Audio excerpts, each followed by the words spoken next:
Feliz día, mi nombre es Jenny Solórzano, cursante del noveno trimestre de Derecho de la Universidad Bicentenaria de Aragua, del Núcleo Apure, y hoy les voy a hablar sobre las medidas de coerción personal.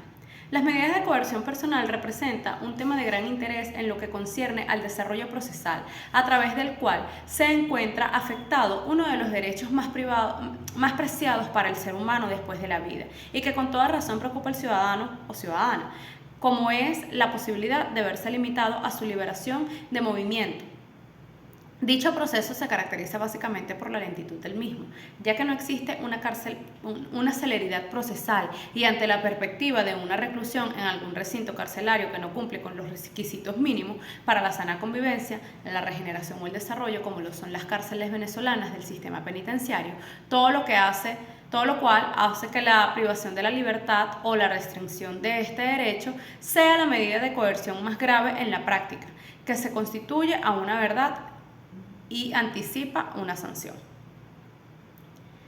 Es importante destacar que las medidas no son castigos, sino que buscan asegurar el fin de la investigación. Las mismas llevan consigo la restricción o intervención en los derechos fundamentales, basados en los principios constitucionales del juzgamiento en libertad. La privación de esta constituye la excepción. Cabe mencionar que la duración de las medidas de coerción en ningún caso podrán sobrepasar la pena mínima prevista para cada delito, ni exceder el plazo de 2 años. Este lapso no puede influir en la duración del proceso penal en el cual se decrete la medida. El Ministerio Público podrá solicitar una prórroga motivada para el mantenimiento de las medidas de coerción que se encuentren próximas a su vencimiento, cuando existan causas graves que así lo justifiquen. Es importante conocer las distintas medidas de coerción establecidas en el Código Orgánico Procesal Penal, ya que se origina una divergencia entre la libertad individual y la seguridad que debe garantizar el Estado a todos los ciudadanos, lo cual requiere el establecimiento de ciertas medidas, entre ellas la privación de libertad de una manera racional, pero también garantías y adecuadas, conforme a los principios de excepcionalidad y a la proporcionalidad, que representa un límite a la intervención excesiva de los órganos del Estado. Es una razón tan importante como es el derecho a la libertad establecida en la Constitución de la República Bolivariana de Venezuela en su artículo 44. Con respecto a los principios y garantías, existen varios principios generales que regulan la aplicación de las diversas medidas cautelares o de coerción personal establecidas en el capítulo 1, título 7, como lo son los estados de libertad tipificados en el artículo 243 del Código Orgánico Procesal Penal, que ordena la permanencia de la libertad del imputado durante todo el proceso, vinculado con el principio de excepcionalidad, en el cual se aplican las medidas de coerción de libertad como una excepción de la libertad. Igualmente se encuentra el principio o subsidiariedad, que consiste en la privación de la libertad. Solo puede acordarse cuando las demás medidas resulten insuficientes para conseguir la finalidad del proceso. El principio de la proporcionalidad, tipificado en el artículo 244 de Jusden, es en el cual existen coherencia o proporción entre la medida que se vaya a aplicar y la gravedad del hecho punible que se impute en las circunstancias atenuantes o agravantes y la posible pena o sanción que proceda. Respecto a la dignidad humana, el cual tiende el derecho por dignidad de la persona y se erige como una limitación de más de las medidas de coerción personal en el proceso penal. De conformidad con este principio, las personas mayores de 60 años, las mujeres en los 3 últimos meses de embarazo, las madres durante la lactancia de sus hijos y las personas afectadas por una enfermedad en fase terminal debidamente comprobado, no podrán ser objeto de una medida de privación preventiva de libertad de conformidad con lo establecido en el artículo 245 del Código Orgánico Procesal Penal. La motivación resulta de gran importancia que la resolución mediante la cual se decreta la medida de coerción personal sea fundada, es decir, motivada, ya que el ordenamiento jurídico en el que los jueces no resuelven arbitraria o irrazonablemente, puesto puesto vulnerada el derecho o la tutela judicial efectiva consagrado en el artículo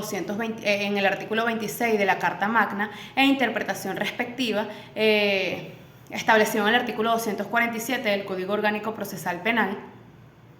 que señala que todas las disposiciones que restrinjan la libertad del imputado, limiten las facultades y las que definen la flagrancia serán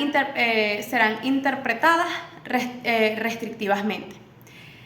Los objetivos de la medida de coerción personal se basan en la liberación personal y de otros derechos, los cuales tienen carácter excepcional y su aplicación debe ser proporcional al peligro que trata de resguardar.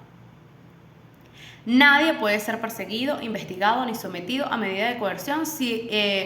sino por el derecho personal. La restricción de las personas ajenas en la comisión del derecho punible con miras a obtener su colaboración o en la entrega del impuesto se sanciona de conformidad con las disposiciones de la ley penal. El Ministerio Público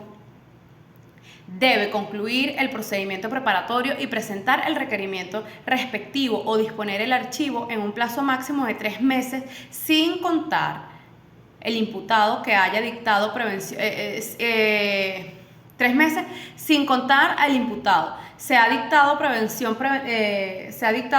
preventiva o arresto domiciliario y de 6 meses si ha sido ordenado otras medidas de coerción previstas en el artículo 226. Estos plazos se aplican aun cuando las medidas de coerción hayan sido revocadas. Los tipos de medidas. En el artículo 242 del Código Orgánico Procesal Penal establece las modalidades de las medidas de coerción personal y de la siguiente manera. Siempre que los puestos que motivan la privación judicial preventiva de la libertad pueden ser razonablemente satisfechos con la aplicación de otra medida, menos gravosa para el imputado o la imputada. El tribunal competente, de oficio o a solicitud del Ministerio Público o del imputado o imputada, deberá imponer en su hogar medidas de resolución motivada, y estas son algunas de ellas: la detención domiciliaria en sus propios domicilios o en custodias de personas sin vigilancia o alguna con la que el tribunal ordene; la obligación de someterse al cuidado o vigilancia de una persona o institución determinadas